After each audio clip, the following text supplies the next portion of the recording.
નમસ્કાર મિત્રો, સ્વાગત છે તમારું નવા વિડીયોમાં। સાચી દોલત, જીવનનો અર્થ શું? આપણા મત પ્રમાણે જીવનનો અર્થ એક જ છે કે ભરપૂર જીવો। ઈશ્વરની લીલા અપરંપાર છે, તેનું રહસ્ય પામવું મુશ્કેલ છે। માણસ ક્યાંથી આવે છે અને ક્યાં જાય છે, આ બધું કોણે બનાવ્યું? એવા પ્રશ્નોના જંગલમાં આપણે ભૂલા પડી જઈએ એવું લાગે છે। માટે જ જીવનનો સાચો માર્ગ એક જ છે કે માણસને જિંદગીની જે અમૂલ્ય ભેટ મળી છે તેને બરાબર માણવી, બરાબર જીવવું, બીજાઓની માટે જીવવું અને એવી રીતે જીવવું કે અંત આવે ત્યારે જીવન જીવ્યાની નિર્થકતાની નહીં પણ સાર્થકતાની લાગણી થાય। સુખ દુઃખના ચક્રથી કોઈ બાકાત રહ્યું નથી। નાના બાળકથી માંડીને કિશોરો, યુવાનો, પ્રૌઢો અને વૃદ્ધો પણ હસતા મુખે આકરી પીડા સહન કરી લે છે। આવી જ રીતે ગમે તેવી વિકટ પરિસ્થિતિમાં પણ હિંમત હારવી ન જોઈએ અને માણસે પોતાનું કર્તવ્ય બજાવતા જ રહેવું જોઈએ। એ જ જીવનનો સાચો રસ્તો છે। દરેક મનુષ્ય પોતાની જિંદગીને સુખ દુઃખના ત્રાજવે તોલવાની બદલે ઈશ્વરમાં અખૂટ શ્રદ્ધા રાખીને સતત પુરુષાર્થ કરીને એ શ્રદ્ધાનું આત્મશ્રદ્ધામાં રૂપાંતર કરવું જોઈએ। ઈશ્વરને પ્રાર્થના કરીએ કે હે ઈશ્વર, તું મારામાં વિશ્વાસ રાખ, તું મારામાં એવો સ્નેહદીપ પ્રગટાવેલો રાખ કે મારામાં કોઈ અહંકાર કે વેરઝેરનો ભાવ ઉત્પન્ન જ ના થાય। તો કદાચ ઈશ્વર પ્રત્યેની શ્રદ્ધા આત્મશ્રદ્ધામાં પરિવર્તન થઈને આપણામાં પ્રગટ થાય એવું પણ બની શકે। શ્રદ્ધા અને આત્મશ્રદ્ધા એક જ સિક્કાની બે બાજુ છે। આત્મા એ ઈશ્વરનો જ અંશ છે અને ઈશ્વરની શ્રદ્ધાનું રૂપાંતર આત્મશ્રદ્ધામાં અને આત્મશ્રદ્ધાનું રૂપાંતર ઈશ્વર શ્રદ્ધામાં થતું રહેતું હોય છે। આત્મા અને પરમાત્મા વચ્ચે આ એક જ જીવંત વહેતું ઝરણું બની શકે છે।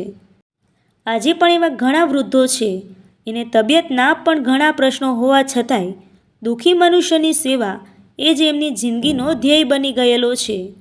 ઘણા એવા પણ વૃદ્ધ લોકો છે જે ભણેલા નથી છતાં એમ કહે છે કે એમનેમ બેસી રહીને કટાઈ મરવા કરતાં ઘસાઈ મરવું સારું। કોઈની માટે કંઈક ને કંઈક કરી છૂટવું જોઈએ। બીજા માણસને મદદ કરવાથી માણસનું મન પ્રસન્ન થાય છે। સ્નેહદીપનો પ્રકાશ ઝળહળતો રહે છે। ભગવાન બુદ્ધે પણ કહ્યું છે કે બધા જીવો ઉપર જેને કરુણા જાગે તે મનુષ્ય ઉમદા છે। એવા જ કેટલાક મહાન વ્યક્તિઓ એ કીધેલા વાક્યો અહીં રજૂ કરું છું। અમેરિકન વાર્તાકાર અર્નસ્ટ હેમિંગ્વે કહ્યું કે હું માનું છું કે હું કંઈક કરું અને એ કર્યા પછી મને સારું લાગે તે ધર્મ। જવાહરલાલ નહેરુએ કહ્યું કે મને આ જિંદગીમાં અને આ જગતમાં જ રસ છે, બીજા કોઈ દુનિયામાં કે મૃત્યુ પછીની જિંદગીમાં નહીં। ફિલસૂફ સોરેન કીર્કગાર્ડે કહ્યું છે કે જિંદગી એ કોઈ ઉકેલવા માટેનો કોયડો નથી, અનુભવવા જેવી વાસ્તવિકતા છે। આ જિંદગી એટલી ટૂંકી છે કે તેમાં કંટાળાને સ્થાન જ ના હોઈ શકે। એવું વધુ દિવસ સવારે જાગવું એના જેવો અમૂલ્ય અનુભવ બીજો એકેય નથી।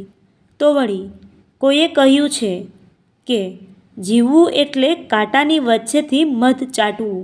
સૌથી સારી વાત એ છે કે તમે તમારી જિંદગીના બધા જ દિવસો જીવો। વૈજ્ઞાનિક આલ્બર્ટ આઇન્સ્ટાઈને કહ્યું છે કે જે માણસ પોતાની જિંદગીને અને બીજા મનુષ્યોની જિંદગીને અર્થહીન ગણે છે તે માણસ માત્ર દુઃખી જ નથી પરંતુ કદાચ જીવવા માટેની યોગ્યતા ધરાવતો પણ નથી। જ્યારે લોકો સેવા કરે છે ત્યારે જિંદગી અર્થહીન રહેતી જ નથી। જિંદગીમાં કંઈક અર્થ દેખાતો ના હોય તો તેમાં અર્થ ઉમેરીને સાર્થક બનાવવી એ જ માણસનું કર્તવ્ય છે। મિત્રો, આવા જ પ્રેરણાદાયી અને જીવનમાં કંઈક શીખ મળે તેવા વિડીયો જોવા માટે અમારી ચેનલ સાથે બન્યા રહો। જો મિત્રો વિડીયો પસંદ આવ્યો હોય તો વિડીયોને લાઇક કરી શેર કરવાનું ભૂલશો નહીં। Thank you.